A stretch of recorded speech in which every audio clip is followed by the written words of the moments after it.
नमस्कार. संघर्ष वृत्तवाहिनीमध्ये आपलं स्वागत. घेऊया ठाणे आणि आसपासच्या परिसरामधील घडणाऱ्या महत्त्वाच्या घडामोडींचा आढावा.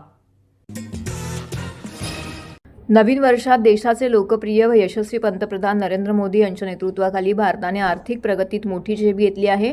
जपानसारख्या प्रगत देशाला मागे टाकत भारताने जागतिक अर्थव्यवस्थेमध्ये 4था क्रमांक पटकावला असून देश आर्थिक महासत्तेकडे वेगाने वाटचाल करत आहे.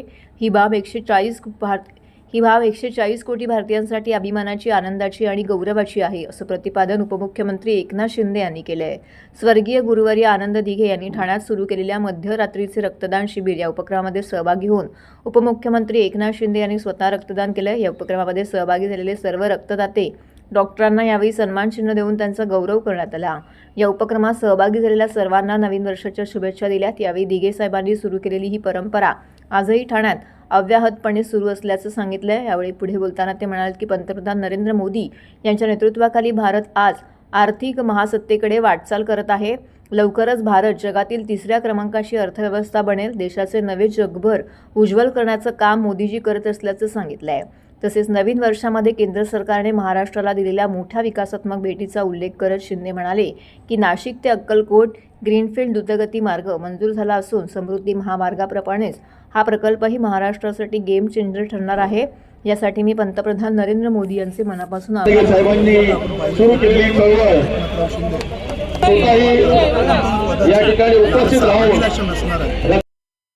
नवीन वर्षाच्या खूप खूप शुभेच्छा. हे नवीन वर्ष सर्वांना सुखाचं, समृद्धीचं, आनंदाचं आणि आरोग्यदायी जावं असं मनापासून सगळ्यांना खूप खूप शुभेच्छा देतो. आणि आज 31 डिसेंबर वर्षाचा समारोप आणि नवीन वर्षाची सुरुवात या ठाण्यामध्ये रक्तदान शिबिराने धर्मवीर आनंद दिघे साहेबांनी सुरू केली. तोच उपक्रम आजही अविरतपणे सुरू आहे रक्तदानाचा. आणि सर्व रक्तदात्यांना देखील मी शुभेच्छा देतो, मनापासून त्यांचं अभिनंदन करतो. मी देशाचे लोकप्रिय आणि यशस्वी प्रधानमंत्री नरेंद्र मोदीजींचं मनापासून देशाचे लोकप्रिय आणि यशस्वी प्रधानमंत्री नरेंद्र मोदीजींचं मी मनापासून अभिनंदन करतो. नवीन वर्षाची सुरुवात अतिशय देशाच्या आर्थिक महासत्तेकडे वाटचाल करताना होते आणि देश आपला जपानसारख्या प्रगत देशाला मागे टाकून 4थ्या क्रमांकावर आलेला आहे. आणि देश आर्थिक महासत्तेकडे वाटचाल करतोय. नरेंद्र मोदीजींच्या नेतृत्वाखाली ही सर्व समस्त 140 कोटी जनतेच्या दृष्टीने अभिमानाची, आनंदाची, गौरवाची बाब आहे. आणि म्हणून मी पुन्हा एकदा प्रधानमंत्री नरेंद्र मोदीजींचं अभिनंदन करतो, त्यांच्या यशस्वी नेतृत्वाचं अभिनंदन करतो आणि देशाचं नाव जगभरामध्ये देशाचं नाव लौकिक वाढवण्याचं ते काम करतायत, त्याबद्दल अभिनंदन करतो आणि सगळ्यांना मनापासून शुभेच्छा देतो. नवीन वर्ष शेतकऱ्यांना, सर्व जनतेला, महाराष्ट्रातल्या सर्व क्षेत्रातल्या सर्वांना, अगदी शेतकरी, वारकरी, कष्टकरी, माझ्या लाडक्या बहिणी, लाडके भाऊ, सर्व ज्येष्ठांना, सर्व या महाराष्ट्रातल्या तमाम 13.5 कोटी जनतेला मनापासून मी शुभेच्छा देतो. बाळासाहेबांची आता जन्मशताब्दी वर्ष सुरू होत आहे. महाराष्ट्रामध्ये देखील हे जन्मशताब्दी वर्ष बाळासाहेबांचा जो गृहमंत्र आहे 80% समाजकारण, 20% राजकारण. आणि म्हणून आरोग्याचे यज्ञ जे आहेत, आरोग्य सेवा या संपूर्ण महाराष्ट्रामध्ये ते शिबिरं असतील, तपासणी शिबिरं असतील आणि ज्या ज्या आरोग्य सुविधा द्यायच्या आहेत याबद्दल बाळासाहेब नेहमी जागरूक असायचे. आणि म्हणून शताब्दी वर्षानिमित्त देखील या महाराष्ट्रातल्या तमाम जनतेसाठी मोठ्या प्रमाणावर आरोग्याचे कार्यक्रम, वैद्यकीय शिबिराचे कार्यक्रम आणि इतरही सामाजिक उपक्रम आयोजित केले जातील. सर्व नागरिकांना आवाहन करण्यात येत आहे की सध्या डासांमार्फत पसरणाऱ्या डेंग्यू या आजाराचा प्रसार रोखण्यासाठी प्रत्येकाने पुढील प्रमाणे कार्यवाही करावी. डेंग्यू आजार एडिस इजिप्ती हा डास चावल्याने होतो. या डासांची पैदास साचलेल्या किंवा साचवलेल्या स्वच्छ पाण्यामध्ये होते. 8 दिवसांपेक्षा जास्त दिवस पाणी उघडे व साचून राहिल्यास त्यात डास अंडी घालतात. अंड्यांच्या अळ्या तयार होऊन पुढे डास तयार होतात. यासाठी आपल्या घरातील पाणीसाठे उदाहरणार्थ बॅरल्स, पिंपे, टाक्या, हौद, रांजणे इत्यादी दर आठवड्याला रिकामे करून घासून पुसून कोरडे करून पुन्हा भरावे. 1 दिवस कोरडा दिवस म्हणून पाळावा. पाणी साठ्यांना घट्ट झाकणे बसवावीत किंवा जुनी साडी, चादर, धोतर यांनी बांधून झाकून ठेवावीत, म्हणजे डास त्यात जाऊन अंडी घालणार नाहीत. घराच्या गच्चीवर, आजूबाजूला, अंगणात कोठेही पाणी साचू देऊ नये. भंगार सामान उघड्यावर टाकू नये. उदाहरणार्थ टायर्स, प्लास्टिक सामान, कुंड्या, टाकाऊ वस्तू इत्यादी. अशा सामानात पावसाचे पाणी साठून त्यात डेंग्यूच्या डासांची पैदास होते. घरातील कूलर्स, फ्रीजच्या पाठीमागील ट्रे हे देखील वेळोवेळी कोरडे करावेत. लक्षात ठेवा, नुसत्या फवारणीने डास घनता कमी होत नाही, तर त्यासाठी डास पैदास ठिकाणे नष्ट करणे ही आपल्या सर्वांची जबाबदारी आहे. कोणताही ताप अंगावर न काढता जवळच्या शासकीय रुग्णालयात मोफत औषधोपचार घ्या. अशा प्रकारे नागरिकांनी सहकार्य केल्यास डेंग्यूचा प्रसार रोखणे सहज शक्य आहे.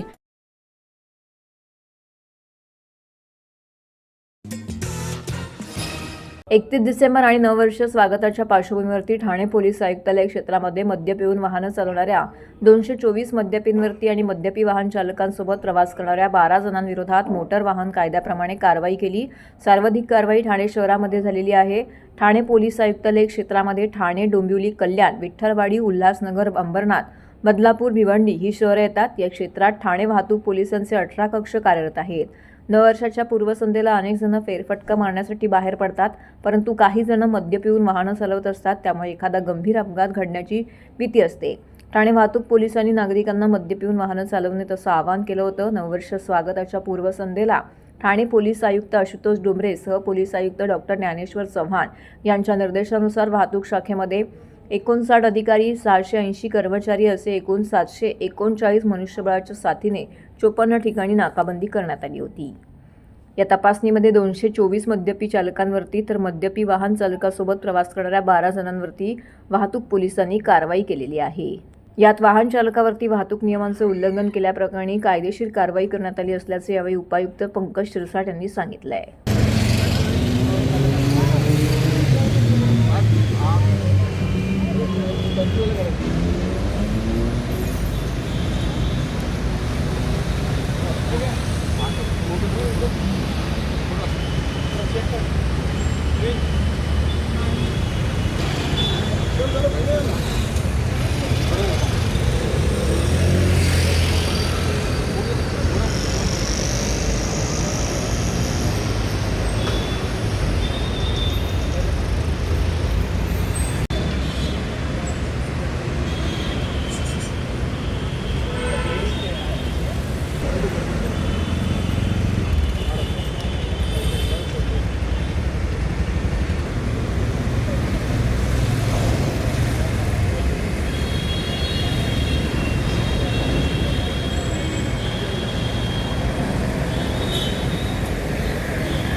केंद्रीय मंत्री रामदास आठवले यांनी उपमुख्यमंत्री एकनाथ शिंदे यांची ठाण्यातील शुभदीप निवासस्थानी भेट घेतली।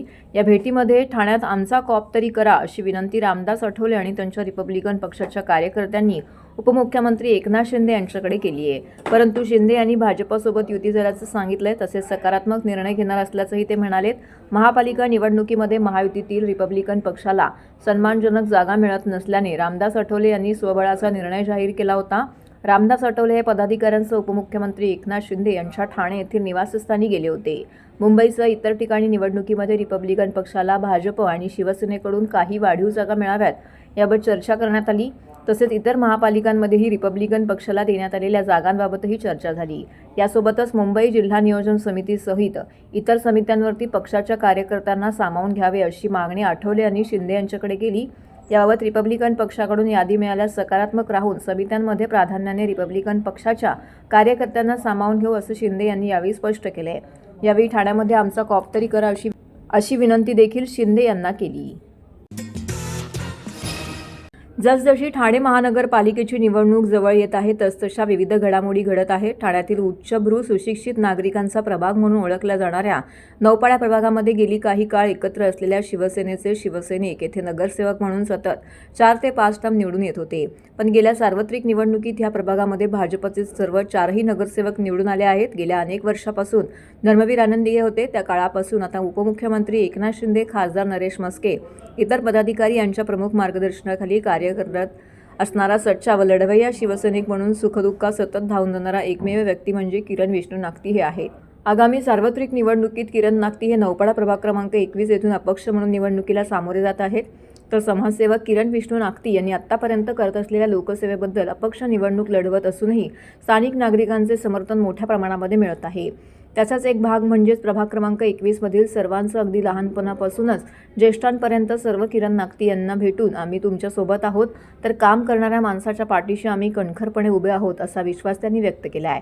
यावेळी प्रसारमाध्यमांशी बोलताना नागरिकांनी आपल्या भावना व्यक्त केल्या आहेत। तसेच तुम्ही माझ्यासोबत आहात तर मला कशाचीही भीती नाही, ही लढाई माझी एकट्याची नसून आपल्या सर्वांची आहे, त्यात तुम्ही माझ्यासोबत राहा, तुमच्या विश्वासालाही कुठे तडा जाऊ देणार नाही असं यावेळी किरण नागती यांनी उपस्थित जनसमुदायाला आश्वासित केलं आहे। अर्थात उमेदवारी अर्ज दाखल केल्यानंतर आणि दाखल करण्याआधी सुद्धा जेव्हा निर्णय झाला त्याच्यानंतर माझ्याकडे या प्रभागातल्या मी नागरिकांचा नाही म्हणेल तर माझ्या कुटुंबियांचा येण्याचा ओघ खूप वाढला आणि प्रत्येकाच्या चेहऱ्यावर कुठेतरी ते नैराश्य दिसलं, डोळ्यामध्ये ते अश्रू दिसले आणि त्या प्रत्येकाला असं वाटत होतं की त्या यादीमध्ये तुमचं नाव असायला पाहिजे होतं। मी विचार केला की काही अडचणी आल्या असतील, विचार त्याच्यासाठी करत होतो की मला जनसेवा करणं हा मला असं वाटतं धर्म आहे। मी नेहमी असं म्हणत होतो, सेवा आज धर्म। धर्मवीर आनंद दिघे साहेबांपासून प्रेरित होऊन सामाजिक कार्य खरं तर सुरू केलं होतं आणि ते सामाजिक कार्य सुरू तसंच निरंतर ठेवलं। त्याच्यानंतर आपल्याला सगळ्यांनाच माहिती आहे की हिंदुहृदय सम्राट श्रीमान बाळासाहेब ठाकरे साहेबांनी 80% समाजकारण आणि 20% राजकारणाचा मंत्र दिला। तो सुद्धा आम्ही 90-95% काय 100% समाजकारण केलं, पण जेव्हा खरं तर राजकारण करायला पाहिजे होतं तेव्हा सुद्धा दुर्दैवानं समाजकारण केलं। म्हणून मला असं वाटतं त्या यादीत माझं नाव नसेल आलं। आणि ठीक आहे, मी कुणावरच नाराज होण्यापेक्षा मला असं वाटलं ज्यांच्यासाठी काम मी करत आलेलो आहे त्यांच्यासाठीच पुढे ही लढाई लढीन आणि उपमुख्यमंत्री एकनाथ शिंदे साहेबांच्या आणि खासदार नरेशजी म्हस्के साहेबांच्या मार्गदर्शनाखाली सुद्धा गेली अनेक वर्ष काम करतोय। त्याच्यामुळे त्यांची अडचण झाली असेल, पण ह्या सर्वांचा विचार करता माझा सुद्धा आज नाईलाज होतोय आणि म्हणून हा निर्णय मला घ्यावा लागतोय। पण मला असं वाटतं जेव्हा जनभावनाचा आदर आपण करतो आणि लोक तुमच्या सोबत असतात तेव्हा इतिहास घडतो आणि तो इतिहास घडवण्याचा प्रयत्न या विभागातला प्रत्येक कुटुंबातला प्रत्येक सदस्य करेल आणि त्याच्यासाठी ज्याच्यासाठी तो इतिहास घडवण्याचा प्रयत्न करेल तो मी एकटा नसून या प्रत्येकामध्ये किरण नागती दडलेला आहे असा विचार मी करीन। आणि आता ही लढाई आता या प्रत्येकातल्या किरण नागतीची आहे, त्याच्यामुळे ही लढाई आता लढली जाईल। मी माधव भिडे बोलतोय. किरण नागतीन सरांबद्दल बोलायला शब्द मुळात अपुरे आहेत आणि त्यांच्या ज्या सेवा आहेत ती मग दिव्यांग मुलांची असू दे, ज्येष्ठ नागरिकांची असू दे किंवा कुठल्याही वैद्यकीय सेवेच्या बाबतीत असू दे, त्यांच्या सेवेचं मूल्यमापनच करता येत नाही. तेव्हा असा माणूस हा नगरपालिकेत नगरसेवक म्हणून निवडून गेलाच पाहिजे.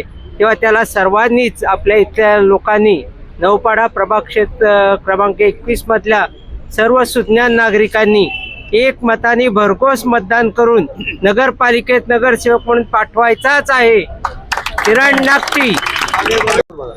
नमस्कार. मी फक्त एवढंच सांगू इच्छिते की किरण सरांना कुठल्याही पक्षाची गरज नाही. त्यांचं कार्यच इतकं मोठं आहे की इथेही राहणारा काय किंवा ठाण्यात राहणाऱ्या कुठल्याही व्यक्तीला कसलीही अडचण आली तरी धावून येणारी व्यक्ती फक्त किरण नागटी आणि फक्त किरण नागटी. त्यामुळे त्यांचा विजय निश्चित आहे आणि आम्ही आतुरतेने वाट बघतोय की त्यांची विजय यात्रा आता कधी काढता येईल. लागला की आपण सगळेजण अख्खं ठाणं त्याच्यात सहभागी होईल याची मला पूर्ण खात्री आहे. मी सुद्धा धारप. मी किरण सरांना मुलगाच मानते आणि त्याने खरोखरी इतकं छान कार्य केलेलं आहे.